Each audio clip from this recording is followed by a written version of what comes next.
Hi, I'm Tembi. And I'm Jonathan. And today on How to Learn, we are going to discuss the theory about hours, or 60 minutes. Yeah, So I don't know if it's a theory. It's more, it could be a rant. Go for it. I'm here for a rant. Hours are too long. Okay, Right. so, and hours have become this standard model of, so meetings, people put in meetings for an hour, don't have to be an Yeah. hour. Lectures traditionally were an hour. Who can concentrate for an hour? Not me. Workshops, sort of lunch and learns, all sorts of things are an hour long, just because an hour seems to be this standard unit. And why? I can't stay awake for an hour.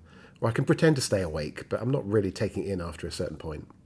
Do you think it's about productivity? Do people assume that you can get a lot done in an hour? What is it? I think it's just become a standard unit. So I looked into this. This is how sad I am. No. I looked into where hours came from, right? Why do we have 24 hours in the day? Yeah. And it all goes back to Babylonian astronomy, on which I'm not an expert. But the point is, it could have gone a different route.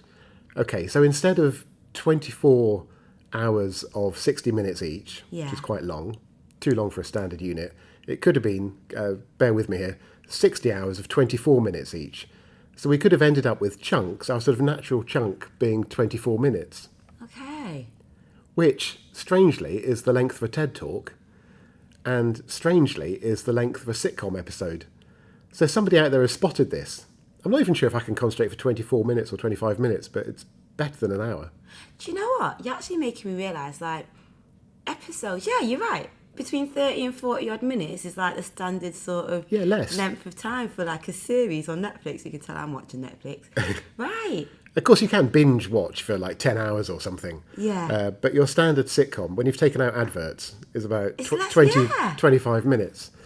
Imagine if meetings were like default 25 minutes. That'd be great. Yeah. You would get a lot of productivity out of the meeting, wouldn't you?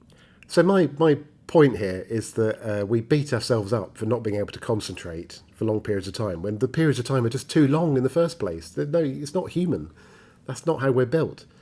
In fact, there's no sort of scientific answer to how long people can concentrate for, but it's not much. I mean, that's the insights of neuroscience.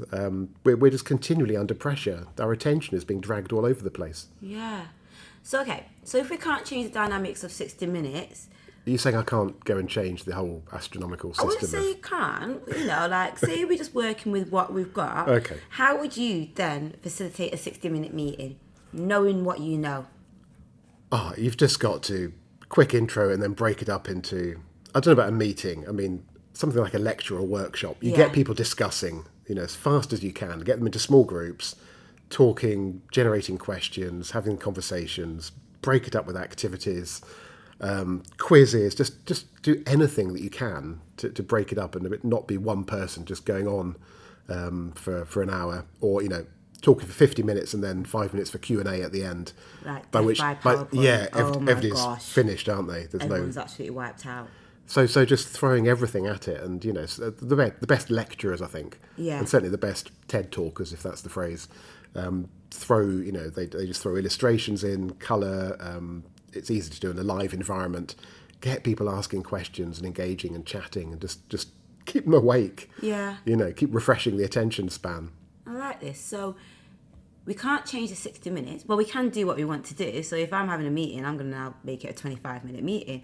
But with the 60 minutes, your suggestion is break it up. Put some chunks, like break it up into different ways of making sure that you're retaining people. Absolutely. Okay, Absolutely. So quizzes. And if you can avoid it in the first place, even better, because you're trying to swim uphill, aren't you? Yeah. Is that a phrase? Swim uphill, yeah. But then do you think that people do 60 minutes because people are like, it's worth my time if it's 60 minutes, or if it's 25 minutes, will people think it's not worth the time? Like, what?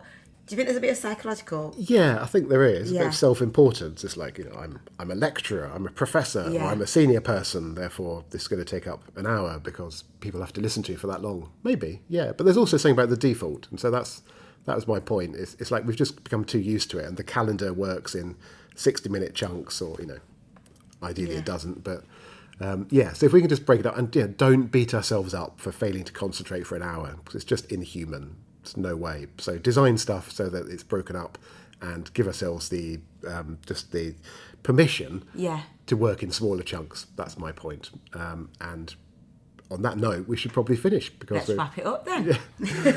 But thank you very much for listening. This was How to Learn. Thank you.